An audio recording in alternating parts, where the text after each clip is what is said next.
Hey y'all, welcome and welcome back. And if you are new here, thank you so much for coming to hang out with me. And I am so happy you're here. The weather today is wild. We're currently supposed to get an ice storm. I think it's snowing right now, but yeah, things are a little dark and gloomy here. So I thought this would be the perfect day to film. I'm also terrified that the power is going to go out and I'm not going to get another chance. So we're doing it today. Now, if you're new here, did I already say this?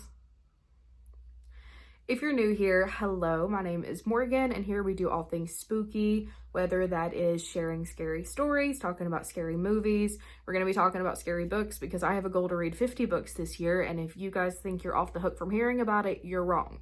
Below I have all of my other social media places linked so that you can go check me out everywhere, and I also have an email address for you guys to send stories to if you would like. But today I actually planned on sharing one of my own stories, and I have talked about this one briefly on TikTok, but it happened fairly recently and it's still really creepy, so I want to talk about it here in case you don't follow me on there. So as you guys know, I have dealt with a mimic quite a bit, and it really likes to mimic my husband's looks, my husband's voice, my husband's actions.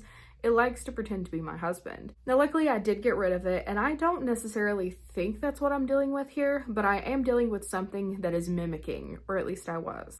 Because remember, not only mimics mimic. Most supernatural things possess the ability to mimic, it's just mimics that have kind of perfected it. So on this day, I had went outside to do something. I think I was like cleaning up the car, or I was cleaning up some stuff around like the outside in our garden.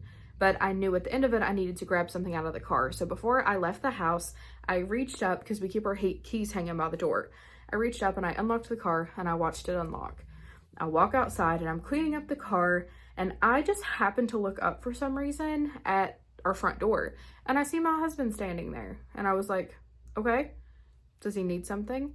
And then I see the car lock, like the little like headlights flash, I hear the beep, and I was like, I just told this man that I need to go into that car and get something. There is no way that man just locked that car. So I drop what I'm doing and I walk over to the car because now I'm feeling defiant, because what are you doing? And I go to reach it. It's locked. Locked. And I was like, there is no way on God's green earth. And I knew it was him because I watched him open that door and click it. I saw him do it, right? So I drop what I'm doing and I walk inside and I go to unlock the car again and I say, why'd you do that? You know I was getting in the car, why'd you lock it? And my husband appears from the back of the house in the kitchen with a dish towel and a dish in his hand, wondering why I'm fussing at him for doing the dishes. So he comes into the living room and he's like, what? What? So I say, you locked the door of the car. You knew I was going in there at the end. I hadn't been in there yet. I would have locked it back. Why did you lock the car door? And he's like,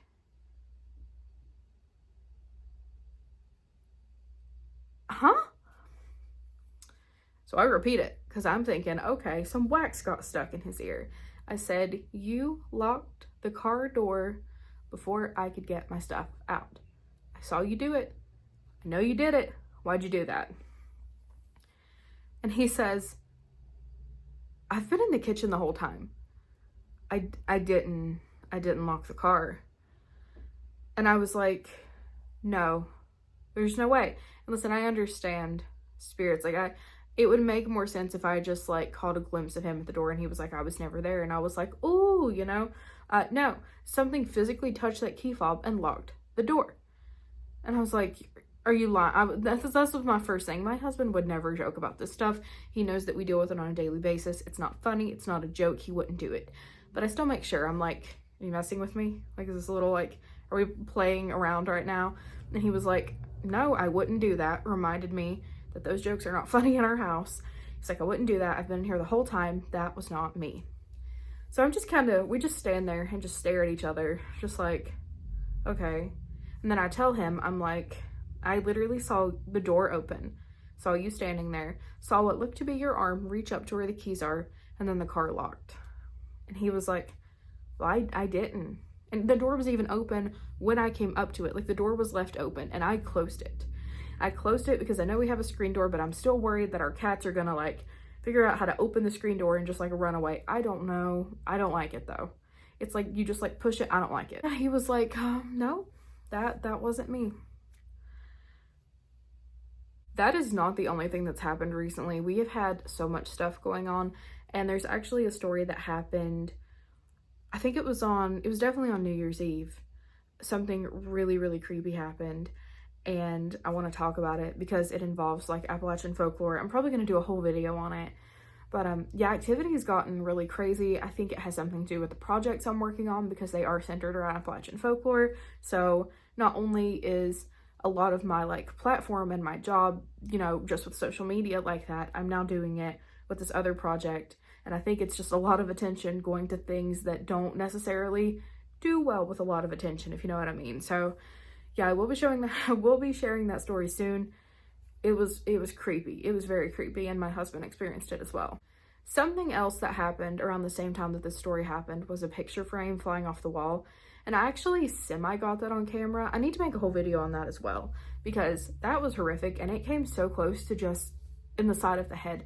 That hurt really bad just now. But do you know how bad that would have hurt if a picture frame had just like off of the top of the wall? No. But yeah, I think that is all for today. Thank you guys so much for hanging out with me, and I will see you tomorrow.